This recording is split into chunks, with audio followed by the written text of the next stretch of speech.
الحمد لله نحمده ونستعينه ونستغفره ونعوذ بالله من شرور أنفسنا ومن سيئات أعمالنا. من يهده الله فلا مضل له ومن يضلل فلا هادي له، وأشهد أن لا إله إلا الله وحده لا شريك له، وأشهد أن محمدًا عبده ورسوله. أما بعد، فإن خير الكلام كلام الله، وخير الهدي هدي محمد صلى الله عليه وآله وسلم، وشر الأمور محدثاتها، وكل محدثة بدعة، وكل بدعة ضلالة، وكل ضلالة في النار. خۆشەویستان، وەکو یادخستنەوەی پێمان خۆش بوو بە پشتیوانی خوا، ئەمڕۆ باسی هەندێک لە ناز و نیعمەتەکانی خوای گەورە بکەین بە سەرمانەوە کە زۆر جار هەستی پێ ناکەین. ئەگەر خوای گەورە و میهرەبان دینی بە تۆ بەخشی، دیندار بووی، مسلمان بووی، ئیماندار بووی، سپاسی خوا بکە. هەروەکو چۆن پێغەمبەری خوا صلی الله عليه وسلم دەیفەرموو: اللهم إني أعوذ بك من زوال نعمتك. خوایە گیان پەنا دەگرم بە تۆ لەوەی ئەو نیعمەتانم لێ بسێنیتەوە.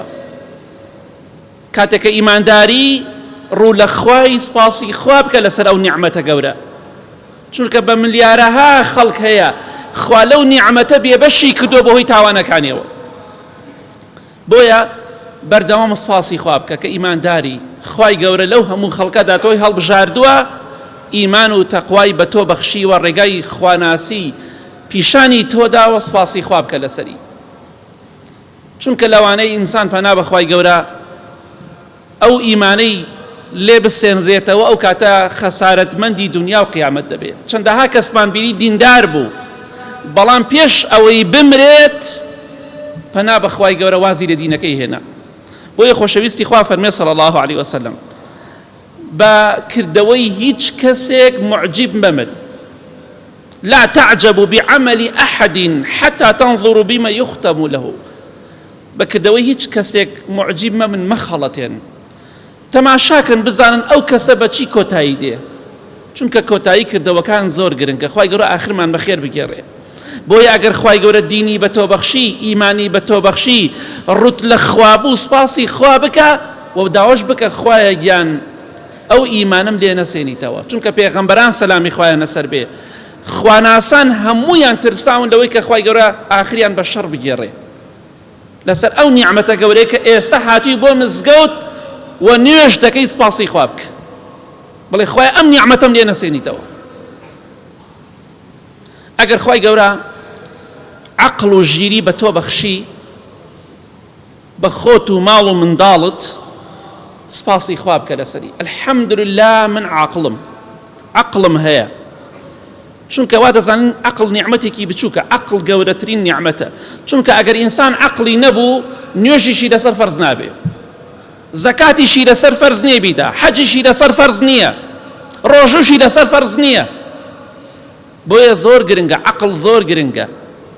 یەکێک لەو کەسانی کە عیبادەتی لەسەر فەرز نییە کەسێکە شێت بێ، کەواتە سپاسی خوا بکە خوا عەقڵی پێت بەخشیوە، بە خۆت، بە ماڵ و منداڵ و بە کەس و کارت، وا نەزانی قارەمانی و پاڵەوانی جوامێری خۆتە. ئەوە نیعمەتی خوایە بەسەرتەوە. بەردەوامیش بڵێ اللهم إني أعوذ بك من زوال نعمتك. وەکو پێغەمبەری خوا دەیفەرموو صلی الله عليه وسلم: خوایە پەنا دەگرم بە تۆ لەوەی نیعمەتەکانم لێ بسێنیتەوە. عەقڵ نیعمەتێکی گەورەی. لەوانەیە ئینسان لە چرکەیەکە بەهۆی نەخۆشیەکەوە عەقڵی لەدەست بدات. بڕۆ هەندێ ماڵەوە دەبینیت شێتێ، دوو شێت، سێ شێتی تایە، ئەبێ ژیانیان چۆن بێ، نەخۆشی لەو ماڵەدا هەیە، نە بەختەوەری تێدایە، نە ژیانی تێدایە. وەڵڵاهی هێشتا هەنێ ماڵەوە دوو سێ نەفەر بە زنجیر بەسراوەتەوە، ئەڕۆیتە ماڵەوە سپاسی خوا دەکەی مناڵەکانت بە زنجیر نەبەسرانوەتەوە، هەست بەوە کردو چی نیعمەتێکی خوا بەسەرتەوەیە. هەندێک کەس دەبینی عەقڵی فەقیرە، داماوە، نازانێ بۆ خۆی بژی، سپاسی خوا بکە تۆ لەو کەسانی، مناڵەکانت لەو کەسانە نین. ئەگە دانەیەک هەیە بۆ شێوەیە، سپاسی خوا بکە دوانوسیان نییە. هەیە لە ماڵە دوو سێ نەفەری شەلە دەماغ لێی داوە کەوتووە 15-20 ساڵە، وەکو مناڵێکی دوو مانگ وایە، ئەبێ هەموو خزمەتێکی بکرێ. بۆیە سپاسی خوا بکە لەوانەیە ئینسان لە چرکەیەکە خوای گەورە ئەو عەقڵەی لێ بسێنێتەوە بەهۆی جەڵدەیەکەوە بەهۆی سەدمەیەکەوە ڕووداوێکەوە شتێکەوە خوا عەقڵە لێ بسێنێت هەتا عەقڵ تەیە سپاسی خوا بکە چونکە ئەوە نیعمەتێکی گەورەی خوا پێتی بەخشیوە بەڵام کاتێکیش کە خوا پێتی ئەبەخشێ گاڵتە بە کەسێک مەکەشێتە گاڵتە بە کەسێک مەکە فەقیرۆکەی و کەم عەقڵە گاڵتەی پێ مەکە سپاسی خوا بکە لای خوا ئاسانە لە چرکەیەکە تۆ ژۆکە ئەو لێ بکات خۆشەویستان کاتێک کە خوای گەورە ماڵت پێ بەخشێ سپاسی خوا بکە لەسەر ئەو ماڵە ئیتر زۆرە یا کەمە بڵێ خوایان سپاس بۆ تۆ و بیشڵێ اللهم إني أعوذ بك من زوال نعمتك خوای پەنا دەگرم بە تۆ لەوەی ئەم نیعمەتەم لێ بسێنیتەوە چونکە پێغەمبەری خوا فەرمێ صلی الله عليه وسلم لە حەدیثێکی صحیح تەرغیبە دەفەرمێت کۆمەڵە کەسێکەیە خوای گەورە هەڵیان دەبژێرێ ماڵ و سەروەت و سامانیان پێبەخشێ بۆی سود بە خەڵکی بگێنن ئەو ناز و نیعمەتە بەسەریانەوە دەهێڵێتەوە مادەم بیبەخشن مادەم ئاگایان لە فەقیر و هەژارەکان بێ خوا پێتی بەخشیوە ماڵ و سەرۆت و سامان ئاگات لە فەقیر و هەژار بێ نەک تەنها مانگی ڕەمەزان ئەوەی کە فەقیری ڕاستەقینەیە نەک سوال کرد چونکە وەڵڵاهی کەسانێک هەیە من و ئێوەش دەیان ناسین کەسانێکی هەر کەسەمان کۆمەڵە کەسێک دەناسین وەڵڵاهی توانای کرێخانۆکەیان نییە هەیە وەڵڵاهی توانای ئەوەی نییە حەپەکان بکڕێ بیخوا حەپ هەیە توانای نییە مەسروفی ماڵ و مناڵی بکات جلەیەکی جوانیان بۆ بکڕێ بۆیە ئەم نیعمەتەی خوا پێتی بەخشیوە خوا هەڵتی بژاردووە پارە و پول و سەروەت و سامانی پێت بەخشیوە ئاگات لە فەقیر و هەژارەکان بێ بۆیە پێغەمبەری خوا فەرمی صلی الله عليه وسلم ئەو کەسانە کە نیعمەتی خوایان بەسەرەوەی ماڵ و سەروەت و سامانیان هەیە هەتاکو بیبەخشن خوا دەیهێڵێتەوە بۆیان کاتێکیش کە گرتیانەوە لە خەڵکی خوای گەورە لەوانی دەسێنێتەوە دیدا بە کەسانێکی تر خوا لێت ئەسێنێتەوە لەوانەیە لە کاتێکی زۆر کەمدا خوای گەورە ماڵەکەت بەسەرا بڕۆخێنێ لەوانەیە پارەکەت هەمووی بسووتێ تیا بچێت خەڵکی وها بووە بینیمانە معرەزێکی گەورە سەیارەی هەبووە لە یەک چرکەیەکە هەمووی ئاگری گرتووە سوتاوە بای چەند سەدەها وەزارە دەفتەر بۆیە سپاسی خوا بکە خوا نیعمەتی سەروەت و سامانی پێت بەخشیوە فەقیر و هەژارەکانت لەبیر نەچێ ئەگەر پێت خۆشە خوای گەورە ئەو نیعمەتە بەسەرتەوە بهێڵێ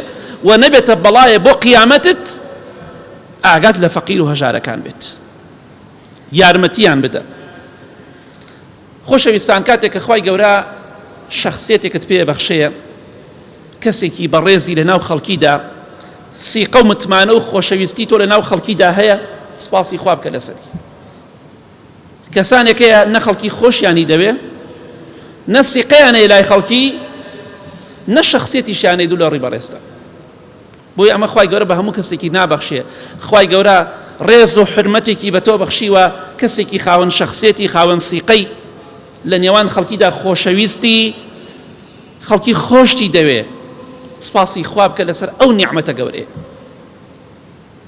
بڵێ خوایە گیان سپاس بۆ تۆ و بشڵێ اللهم إني أعوذ بك من زوال نعمتك خوایە گیان پەنا دەگرم بە تۆ لەوەی ئەم نیعمەتەم لێ بسێنیتەوە خوایە گیان شخصیەتت پێم بەخشیوە ناو خەڵکا خۆشەویستم ڕێز و حرمەتم هەیە سیقەم هەیە خوای گیان سپاس بۆ تۆ خوایە ئەمەم لێ نەسێنیتەوە بەردەوام وا بڵێ خوایە لێمی نەسێنیتەوە چونکە لەوانەیە ئینسان لە ماوەیەکی کەمدا بەهۆی شتێکەوە لە دەستی بدات سیقە لە دەستی بدات ئەو کاتە بە ئاسانی کۆ نابێتەوە بۆت زەحمەتە بتەوێ کۆی بکەیتەوە زەحمەتە بۆیە هەتا ماوتە لە دەستی مەدە سیقە زۆر گرنگە ئینسان سیقەی لەناو خەڵکی هەبێ خۆشەویست بێ لای خەڵکی بەچی خۆشەویستە بی بەوەی ڕازگۆ بی بەوەی فێڵباز نەبی بەوەی دوو لە ڕیبەڕێستان درۆزن نەبی فێڵ لە خەڵکی نەکەی قسەی ناخۆش بەرامبەر بە خەڵکی نەکەی قسە و بەرەو ڕوو نەبێ هەرچی لە دڵتا بۆ بیڵێی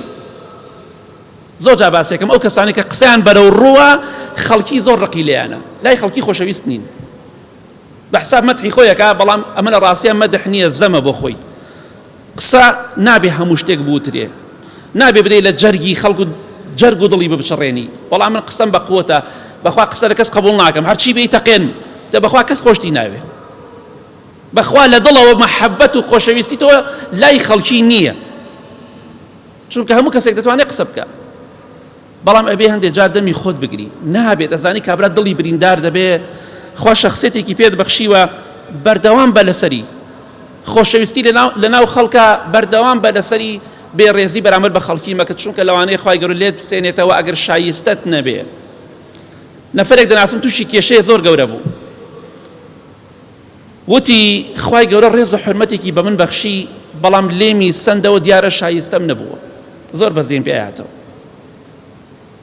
دیارە شایستەم نەبوو، بۆیە خوا لێمی سندەوە، بۆیە ئەوە نیعمەتی خوایە، بەردەوام بڵێ خوایە ئەو سیقەیە و ئەو متمانە و خۆشەویستیە کە بە منت بەخشیوە خوایە گیان لێم نەسێنیتەوە، ئەو نیعمەتێکی زۆر گەورەیە کە ئینسان ناو خەڵکیە خۆشەویست بێ، متمانە بێ. خەڵکی واشەیە ئەگە داوای هەرچیت لێ بکات سیقەت پێیەتی بدەیتی، خەڵکی شەیە داوای هەرچیت لێ بکات سیقەت پێی نییە، بڵێ ئەوە 1000 دینار بۆ خۆت، 1000 بدەیت ئەڵێ بەخوا بۆم نایەنێتەوە، ئەوە نەبێ سیقەیە پەنا بخوا، با بۆ جۆرە نەبین.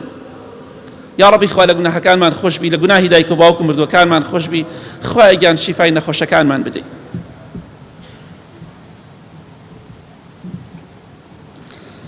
الحمد لله والصلاة والسلام على رسول الله وعلى آله وصحبه ومن والاه. ئەگەر خوای گەورە خێزانی پێت بەخشی، مێردی پێت بەخشی، خوای گەورە ماڵ و منداڵی پێت بەخشی، کچ و کوڕی پێت بەخشی، سپاسی خوا بکە لەسەری. و پێغەمبەری خوا دەیفەرموو صلی الله عليه وسلم اللهم إني أعوذ بك من زوال نعمتك، خوای گیان ئەمانەم لێ نەسێنی کە بە من بەخشیوە، خوای لێمی نەسێنیت، چونکە بەڕاستی لەوانەیە ئینسان لە لەحزەیەکە لە چرکەیەکە مناڵەکانی لەدەست بدە. چەند کەسمان بینی خۆی و ماڵ و مناڵی تیا چوو. دکتۆرێکی سعودی دەڵێ لەگەڵ برادەرێکمە بوتی با بچین بۆ ماڵی دکتۆرێکەیە مامۆسای زانکۆیە، تووشی ڕووداوێک با بچین سەرخۆشیکی لێ بکەین. بەڵام چی ڕووداوێکی دڵتەزێن، ئەڵێ کە ڕۆشتین دانیشتین پیاوێکی بە تەمەن بوو، لە ڕووداوێکی سەیارەدا 11 مناڵ و خێزانەکەی تیا چوو، 12 نەفەر بە لەحزەیەک و کۆتایی پێات. بۆیە پێغەمبەری خوا دەیفەرموو صلی الله علیه وسلم خوایە پەنا دەگرم بە تۆ لەوەی کە نیعمەتەکانم لێ بسێنیتەوە، یعنی سبحان الله بەس بیر کەرەوە، 11 کچ و کوڕتەیە چوونە بۆ مارە بڕینێکی ئافرەتێک، لەولاوە 12 جەنازەت بۆ بێتەوە، یەک مناڵی بۆ دەرنەچوو. یعنی بێ خوای گەورە سەبری پێبەخشی، قورسە قورس ئەڕۆیتە ئەو ماڵە، ئەمە جێگای فلان کوڕمە، ئەوە جێگای فلان کچمە، ئەوەی فلان ئەوەی فلانە فلان، هەمووی لەبەرچاوتە، قورسە قورس بەڕاستی شتێکی زۆر قورسە. سپاسی خوا بکە، خوا ژن و مناڵی پێت بەخشیوە، پیاوی پێت بەخشیوە، ناشکوری مەکە، ماڵێ هەر خوابی بڕێ، ئاخر لەوانەیە لێت بسێنێتەوە. ئەو نیعمەتانی کە خوا پێتی بەخشیوە سپاسی خوا بکە لەسەری، ئەڕۆیتە ماڵ الحەمدوللا مناڵت هەیە، مناڵەکانت ساغن، ئەگەر خوا لێت بسێنێتەوە چێ هەیە بەرگریت لێ بکە، چێ هەیە بەرگریت لێ بکە، ئەو نیعمەتانە لێ بسێنێتەوە، چێ هەیە بۆتی بگەڕێنێتەوە ئەگەر خوای گەورە نەیەوێت. ئەم پیاوە دڵی خۆشە 11 مناڵی هەیە، بەڵام لە چرکەیەکە خەبەری بۆ هات هەمووی تیاچوو، نەفەرێکیان دەرنەچوو، قورسە بەڕاستی. با سپاسی خوا بکەین لەسەر ئەوەی کە ماڵ و منداڵمانەیە و نیعمەتی خوایە بەسەرمانەوە. ئەگەر خوای گەورە لەش ساغی بە تۆ بەخشی، تەندروست بووی، سپاسی خوا بکە، الحەمدوللا تەندروستم، و بشڵێ وەکو پێغەمبەری خوا دەیفەرموو صلی الله عليه وسلم اللهم إني أعوذ بك من زوال نعمتك، خوایە ئەو نیعمەتانم لێ نەسێنیتەوە. تەندروستیت هەیە، بەردەوام بڵێ خوایە سپاس بۆ تۆ کە لەشم ساغە.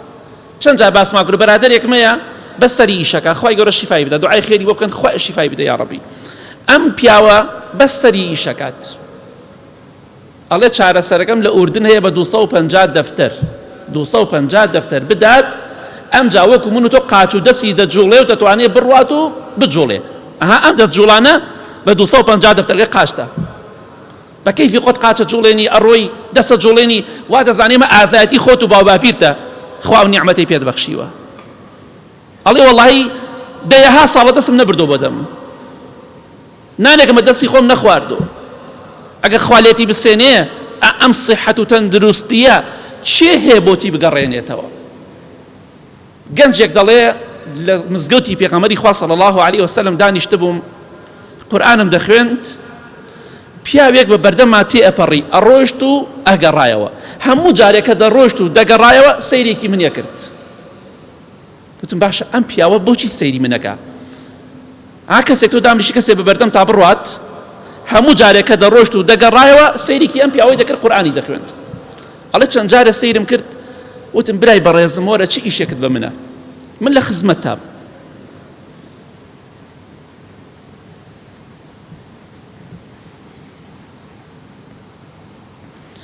وتی برای بەڕێزم من ماڵمان لێرێ، هەردوو دەستم سەناعەیە، دەستی یەکوی سەناع، بەستێکم هەردوو دەستی خۆی نییە، هەردوو دەستی خۆی نییە. وتی ئێستا حالیان بێ دەستنوێژم، دەستنوێژەکەم شکاوە، تخوا خێر دەکات دەستنوێژەکەم بۆ بگرە. سبحان الله، ئەم هەموو نیعمەتە بەسەرمانەوەی هەڵی خوابی بڕێ، خوابی بڕێ. کورە خوالێتی ئەسێنێتەوە، ئەگەر لە دنیا شەوی لە قیامەت تۆڵەت لێکاتەوە لەسەر ئەو هەموو ناز و نیعمەتی بە تۆی بەخشیوە، ناڵ دەڵێ خوابی بڕێ، مەکەی ژیانە. ئێگەر وەکو ئەم داماوە بی چێکەی، ئێگە بەس سەرت ئیشکات چێکەی، وەڵا لە ناشکوری زیاتر هیچ ناکەیتەوە. دەستی نییە خێر دەکا براکەم دەستنوێژێکم بۆ بگرە. ئەڵێ بردم سەراویشم پێ کرد، چکە هیچ حەلێکی نەمابوو، دەستنوێژیشم پێ کرد، بیرم کردەوە ئەم گەنجە داماوە ئەبێ بۆ هەموو دەستنوێژێ تەکلیف لە خەڵکی بکە، ئەبێ بۆ هەموو نان خواردنێ تەکلیف لە خەڵکی بکە، ئەبێ بۆ هەموو جلگۆڕینێ تەکلیف لە خەڵکی بکە. بۆیە خوای گەورە تەندروستی پێت بەخشیوە سپاسی خوا بکە، بڵێ خوایە لێمی نەسێنیتەوە، لەوانەیە تووشی ڕووداوێک بی هەردوو دەست و قاچ لە دەست بدەیت. خوای گەورە ئەم نیعمەتانی پێت بەخشیوە، ئەم شتانە کە باسی دەکەین بۆی بە خۆماندا بچینەوە، ئەم ناشکوریە کۆتایی پێبێنین. ئەوە نەمان ناشکوری کرد، خوای سەرگەردانی کردین بەهۆی تاوانەکانمانەوە. کێ دڵی خۆشە ئەمڕۆ گشتی بەهۆی تاوانە و گومڕا بووە، ئاگای لە خۆی نەماوە، بەهۆی مۆبایل و ئەنتەرنێتەوە خەڵکی هیچی خوای لەبیر چۆتەوە، نیعمەتی خوای لەبیر چۆتەوە. دەی سپاسی خوا بکە کە تەندروستی. کەسانێکەیە ڕۆژانە دەرزی لە خۆیانە دەن، پێویستیان بە حەب خواردنە، ڕۆژانە نەخۆشن. کەسانێکەیە گورچیلەیان غەسل دەکرێ، کەسانێکەیە گورچیلەیان گۆڕاوە ناتوان شتێک بخۆن بە دڵی خۆیان، کەسانێکەیە بڕۆ نەخۆشخانەکانەوە، بە تایبەتی نەخۆشخانەی سەرەتان، خوای گەورە شیفایان بدا. مناڵێک ئەبینی گەنجێک ئەبینی لەبەر نەخۆشی پیر بووە، پیر موو بەلاشەیەوە نەماوە، لە ترسی مردن پیر بووە، تەمەنیشی 15 ساڵ. بڕۆ شوێنانە و ئەو کاتە دەزانی تۆ چەندێ بەندەیەکی خراپی خوای کاتێک داهات دەڵێ خوابی بڕۆ مەکەی ژیانە. بڕۆ ئەو شوێنانە بۆی بزاری تۆ چەندێ دواکەوتی و چەندێ خوانە ناسی، خوات لەبیر چووە. تەندروستی سپاسی خوا بکە، با خوا لێت نەسێنێت و شیش سەرەتان و دەردت نەکات. ئەو کاتە حەچی دنیایە و معاشی تۆ بێ قیمەتی چییە؟ خۆشەویستان، کاتێک کە خوای گەورە دەستت پێبەخشێ، پێت پێبەخشێ، چاوت پێبەخشێ، گوێ و قسەت پێبەخشێ، سپاسی خوا بکە لەسەری. بڵێ اللهم إني أعوذ بك من زوال نعمتك، وەکو پێغەمبەری خوا وا بڵێ صلی الله عليه وسلم.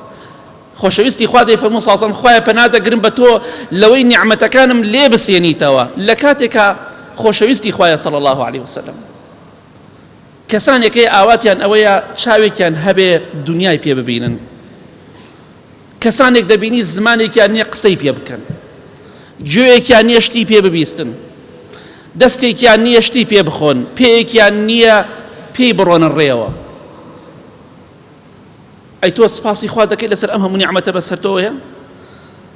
ناترسی خوای گەورە لە پڕێکە لێت بسێنێتەوە؟ ناڕۆیتە ماڵێک چەنەها ماڵێ ئەڕۆیتە ماڵەکەیان تەماشاکی چەنەها کەسی تایە شەلل دەماغێتی کەوتووە، بە کەڵکی هیچ نایە داماوە، بەس بارێکە بەسەر دایک و باوکیەوە،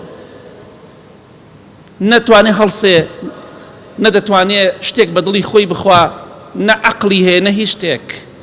بۆیە نیعمەتەکانی خوا زۆرە بەسەرمانەوە، سپاسی خوا بکەین لەسەری. ئەو هەموو نیعمەتێک کە بەسەرمانەوە دەتوانین قسە بکەین، مسلمانێک هەیە خوا شیفایدا، خوای گەورە چی لێ سەندۆتەوە؟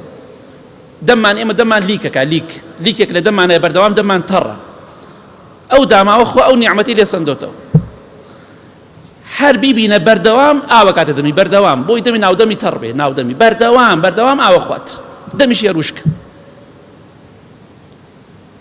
خەڵکێکم دەناسی نەخۆشی سەرێشەی بە قوتی لەگەڵا بوو، سەرێشەی بە قوت بۆین باسکی خزمێکی خۆی. چارەسەریشی ئەم نەخۆشیە یەک شتێکە، دکتۆرەکان ئەڵێن بردوانەتە تاران و چەندها شوێنیش، ئەڵێ یەک چارەسەری هەیە، یەک جار بپشمێ عیبی نامێنێت، پشمینی نەماوە، خوا پشمینی دەسەندۆتەوە. ئەم پیاوە تۆزی بیبەر، تۆزی تووتن، تۆزی تاییت، ئەم تۆزە بە قوتانە زۆر بە قوت ناخر، بە پەمپ نقلێکن بۆ مێشکی ناپشمێ، بە پەمپیش نقلێکن بۆ ناو مێشکی ناپشمێ. خوا ئەو نیعمەتی لێ سەندۆتەوە، سەرێشەکیشی چاک نابێ هەتا نەپژمێ. تۆ جوان زانی ئازایەتی خۆتە پژمیت، قارەمانی و پاڵەوانی خۆتە. خوای گەورە نیعمەتێک لێ بسەنێتەوە سەرگەردان دەبیت، دەمی لیک ناکات، ناپژمێ. بۆیە سنەتە بڵێ ئەلحەمدوللا کاتێکە دەپژمیت، سنەتی پێغەمبەری خۆیان صلی الله علیه وسلم. بۆیە بەردەوام بڵێ خوایە ئەم نیعمەتانەی کە پێمت بەخشیوە لە جسم و لە لاشەدا، خوایە گەل لێمی نەسێنیتەوە. خۆشەویستان، ئاخر خەڵکە دەمێ باسی کەم، ئەگەر خوای گەورە ئەو نیعمەتەی بە تۆ بەخشی، تۆ ئەلحەمدە سپاسی خوا بکە کە تۆ پیاوی یا ئافرەتی، نێری یا مێی. ئەزانی کەسانێکەیە نە نێرن نەمێن تێکەڵن، سپاسی خوا بکە مناڵەکەت کچە، 100% کچە، 100% کوڕە. خەڵکی وا هەیە دەموچاوی پیاوە لە دەموچاوی بەخواری ئافرەت، هەیشە بە پێچەوانەوە. ئایا سپاسی خوات کردووە لەسەر ئەم نیعمەتانە؟ تۆ ئێمەش کێشەیەکمانەیە کاتێ ئەم کەسانە دەبینین، جارێ پیاوێک دەبینی دەموچاوی پیاوە، بەڵام وەکو جسم 170-80 ئافرەت، هەیشە بە پێچەوانەوە، هەیە 50-50. بۆیە سپاسی خوا بکە لەسەر ئەو نیعمەتەی کە خوا پێتی بەخشیوە. هەیە قسەی وەکو پیا وایە بەڵام خۆی لاشەی ئافرەتە، هەیشە بە پێچەوانەوە. ئایا هەتا ئێستا زانیت ئەمە نیعمەتێکی گەورەی خوایە بەسەر خۆت و ماڵ و مناڵ و کەس و کارتەوە؟ بەردەوام بڵێ خوایە ئەم نیعمەتەم لێ نەسێنیتەوە، چونکە ئەوانە ژیانیان زۆر ناخۆشە. بڕۆ گفتوگۆیان لەگەڵا بکە بیان دوێنە، لە حاڵەتێکی نەفسی زۆر ناخۆشە. خەڵکی وایە دێڵێ مامۆستا ئەو تا بە دەموچاو من پیاوم، بەس بەخوا لەمە خوارم ئافرەت، من چی بکەم؟ باشە من چی بکەم؟ یعنی ناو کۆمەڵگایەکە ئەژیم نازانم چی بکەم، یعنی جلی پیاو لەبەر دەکەم، من پیاو نیم لە ڕاستیە، بەس دەموچاوم وەک پیاو وایە، جلی ئافرەت لەبەر دەکەم، کۆمەڵگا هەمووی نەفرەتم لێیەکە. سپاسی خوا بکە لە ئەسەر ئەم نیعمەتەکە تۆ یا ماڵ و مناڵەکەت کە سوکارەکەت نێرن یامێن تەواو تێکەڵەنین، چونکە ئەوانە معانات و کێشەیان زۆرە و ئێمە جاروایچین گاڵتەیان پێەکەین.